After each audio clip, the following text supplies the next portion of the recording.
Oɗon ketto radio Dingiral Fulbe.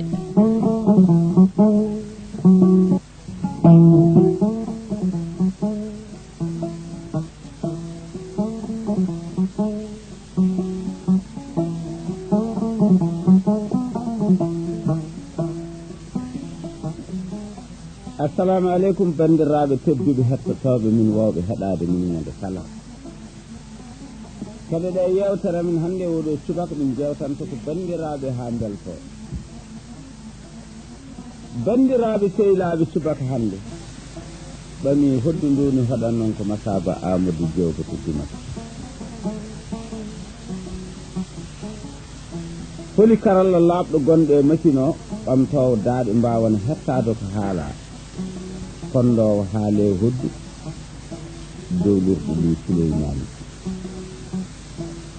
jogui yewtere nden yewta noon sehil mon gowɗo yewtan ɗon kal subaka biteɗo Sara Amadou bandiraɓe jokken yewtere aduna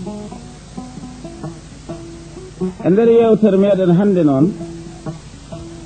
hade men yaadoto darol mangol enen kaala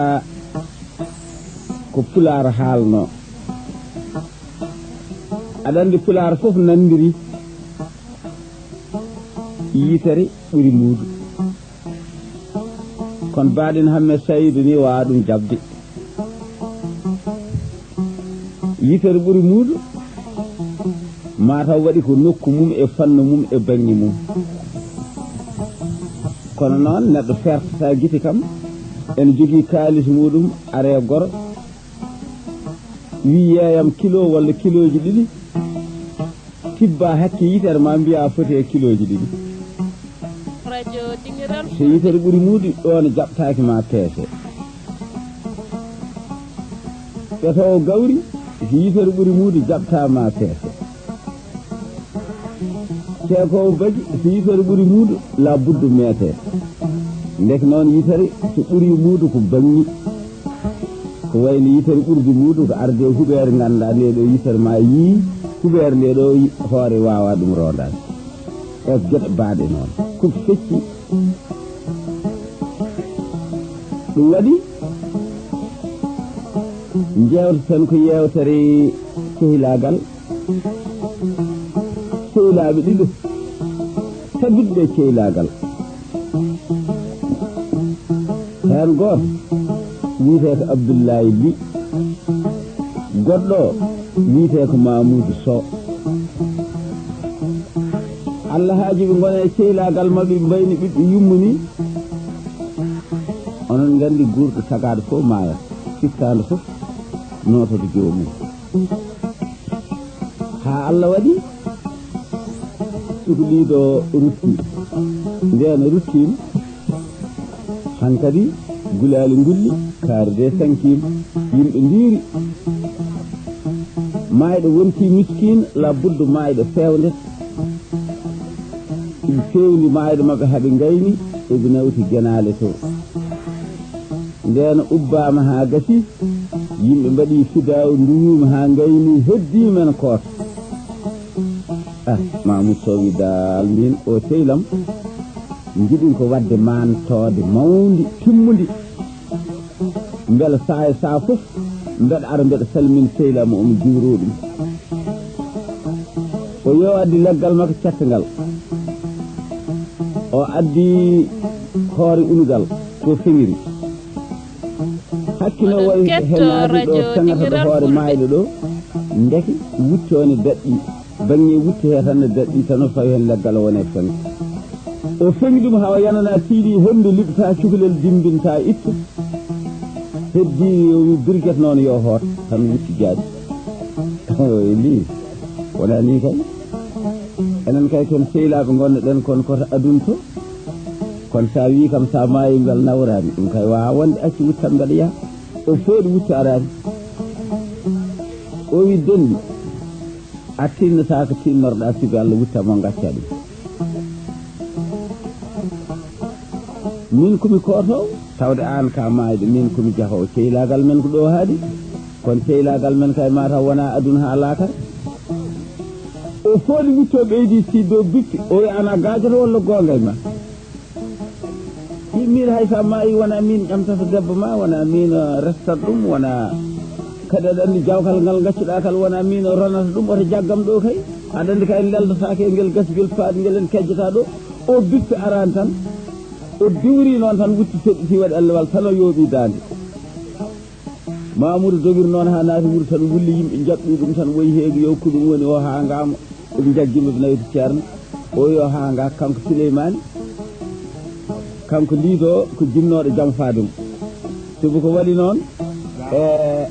ari ha yettima e makko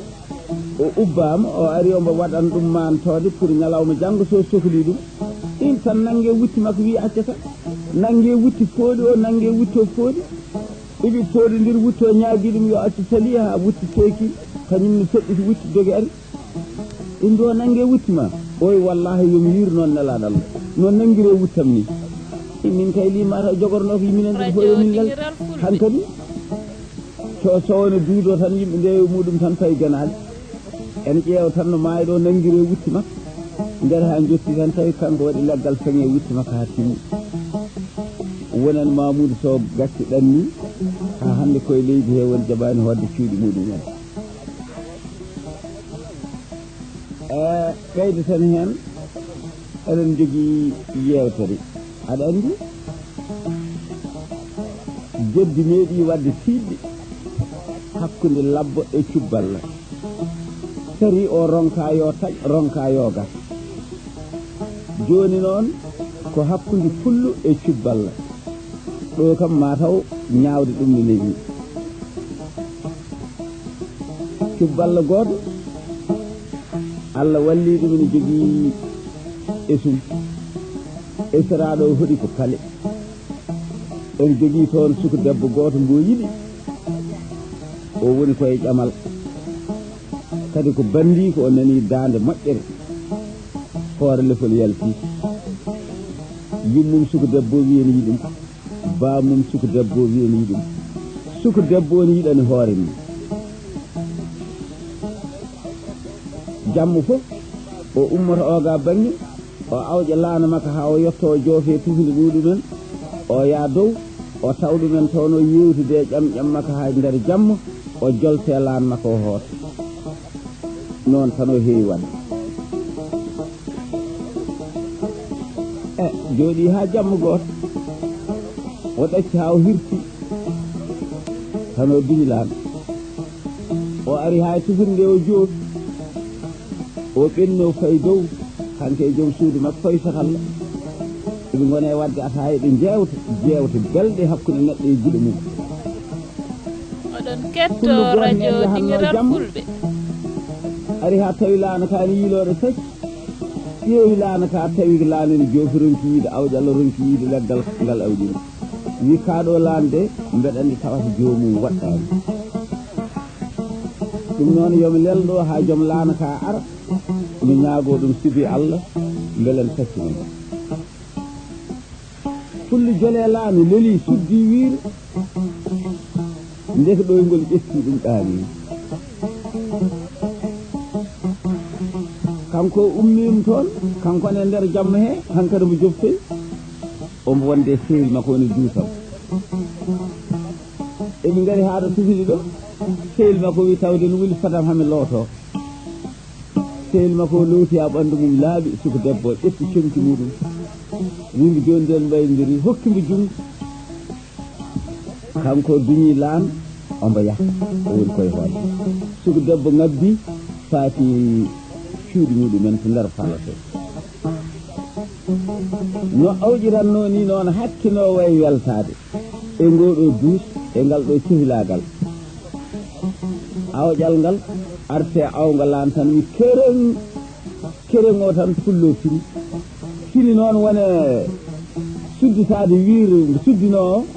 kanko accane laan makko hay goto o yiyano lawoyito e nder wiiro o faayi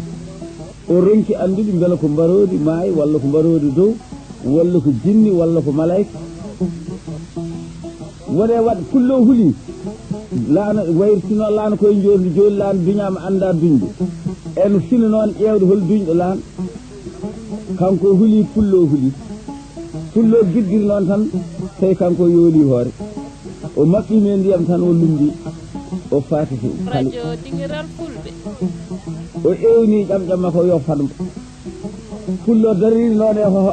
hoore laan kañum no fukke ndiyam tan lumbi faati o to bangi laan heddi ɓola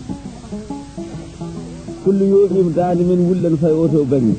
woyi heegi jinni biñi laan woyi heegi mbarodi kanko fukkime ndiyam o faati pale o mbaɗa woyi heegi mi tawi mbarodi e laanam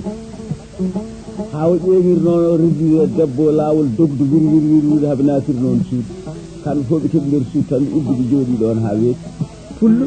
lumdimi heeɓi o to baŋngi kañum ne darima tan fiɗɗi wi kañum de yetti Allah yetti kosam yummum tawde ɗi jineji nanggani ɗum ndi mbarodi jaggani ɗum e ngomaya